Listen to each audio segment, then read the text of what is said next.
Hi friends, இந்த வீடியோவில் நம்ம மறந்து போன நம்மளோட பாரம்பரிய உணவுகளில் ஒன்றான கடலை உருண்டையை பற்றி தான் பார்க்க போகிறோம். நிலக்கடலை, கடலை, வேர்க்கடலை, மல்லாட்டை அப்படின்னு பல பேரில் இதை கூப்பிடுவாங்க. பாதாம், பிஸ்தா, முந்திரியை விட இந்த வேர்க்கடலையில் சத்துக்கள் அதிகமாக இருக்குது. இந்த வேர்க்கடலையை ஏழைகளின் பாதாம்னு கூட சொல்கிறாங்க. ஏன் அப்படி சொல்கிறாங்கன்னா, நம்ம உடம்புக்கு அவ்வளோ ஒரு நன்மைகளை தரக்கூடியது. அப்பேற்பட்ட வேர்க்கடலை உருண்டையை பற்றி தான் இன்றைக்கி நம்ம பார்க்க போகிறோம். இந்த வீடியோவில் பார்க்க போகிறோம். வாங்க அதை எப்படி பண்ணணும்னு பார்க்கலாம்.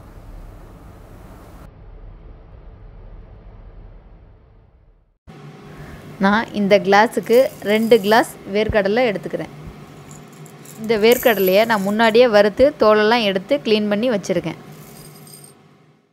2 கிளாஸ் நிலக்கடலைக்கு 1 கிளாஸ் வெல்லம் எடுத்திருக்கேன். 1 கிளாஸ் வெல்லத்துக்கு அரை கிளாஸ் தண்ணி எடுத்துக்கிறோம். கரெக்டாக இருக்கும். 2 ஏலக்காய் எடுத்துக்கிறோம். இப்போ ஒரு கடாய் அடுப்பில் வச்சுட்டு நாம் எடுத்து வச்சுருக்க வெல்லத்தையும் தண்ணியவும் அதில் சேர்த்துக்கலாம்.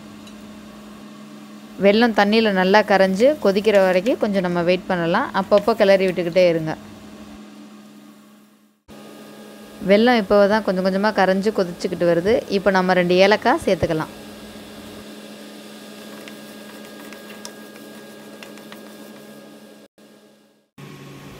கடலை உருண்டை பிடிக்கிறதுக்கு தேவையான பதத்துக்கு இந்த பாகு வந்துருச்சான்னு செக் பண்ணுறதுக்கு ஒரு பவுலில் தண்ணி எடுத்துக்கோங்க. அதில் இந்த வெள்ளை பாகை ஒரு 2-3 ட்ராப்ஸ் விடுங்க. அது தண்ணியில் கரைஞ்சிச்சு அப்படின்னா இன்னும் நமக்கு தேவையான பதத்துக்கு அந்த பாகு ரெடி ஆகலைன்னு சொல்லி அர்த்தம். இன்னும் கொஞ்சம் நேரம் நல்லா கொதிக்க விட்டுட்டு திக்காக்கிக்கோங்க. இப்போ நான் செக் பண்ணி பார்த்தேன், எனக்கு அப்படியே தண்ணியில் கரைஞ்சிருச்சு. ஸோ இன்னும் கொஞ்சம் நேரம் நல்லா கொதித்து கொஞ்சம் திக்காகி வரட்டும். அது வரைக்கும் நம்ம மீடியம் ஃப்ளேமில் வச்சு நல்லா கிளறி விட்டுக்கிட்டே இருப்போம்.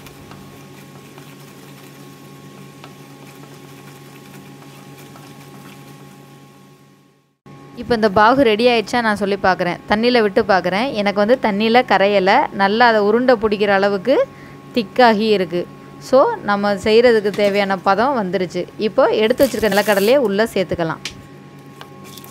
நிலக்கடலை பருப்பு சேர்த்ததுக்கப்புறம் இந்த வெள்ளை பாகும் அந்த கடலையும் ஒன்றோட ஒன்று நல்லா மிக்ஸ் ஆகிற மாதிரி கலந்து விட்டுக்கோங்க.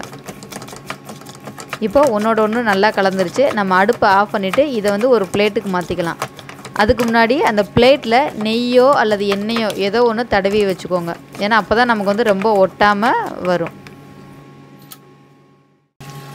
கடாயில் இருந்து பிளேட்டுக்கு நான் மாற்றிட்டேன். சூடு கொஞ்சம் குறையவும் கை பொறுக்கிற சூட்டில் நம்ம உருண்டை பிடிச்சி எடுத்துடலாம். உருண்டை பிடிக்கிறதுக்கு முன்னாடி கையில் எண்ணெயோ நெய்யோ தடவிக்கோங்க. அப்போ தான் உங்களுக்கு ஒட்டாமல் வரும். கொஞ்சம் சூடாக தான் இருக்கும், ஆனால் நீங்கள் உங்கள் கை பொறுக்கிற சூட்டில் உருண்டை பிடிங்க.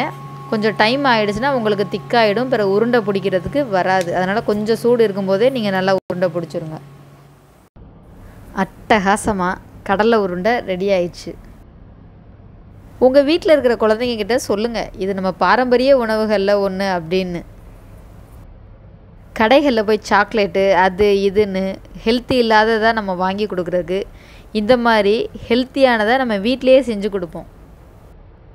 குழந்தைங்களுக்கும் அவ்வளோ நல்லது இந்த வேர்க்கடலை. இந்த வேர்க்கடலை உருண்டையை நீங்களும் உங்கள் வீட்டில் ட்ரை பண்ணி பாருங்கள். ட்ரை பண்ணி பார்த்துட்டு எப்படி இருக்குதுன்னு சொல்லிவிட்டு எனக்கு இன்பாக்ஸில் கமெண்ட் பண்ணுங்கள். இந்த வீடியோ உங்களுக்கு பிடிச்சிருந்துச்சுன்னா லைக் பண்ணுங்கள், ஷேர் பண்ணுங்கள். இது வரைக்கும் நம்ம சேனலை சப்ஸ்கிரைப் பண்ணாதவங்க ரமணீஸ் அட்ராசிட்டிஸ்க்கு சப்ஸ்கிரைப் பண்ணுங்கள். தேங்க்ஸ் ஃபார் வாட்சிங்.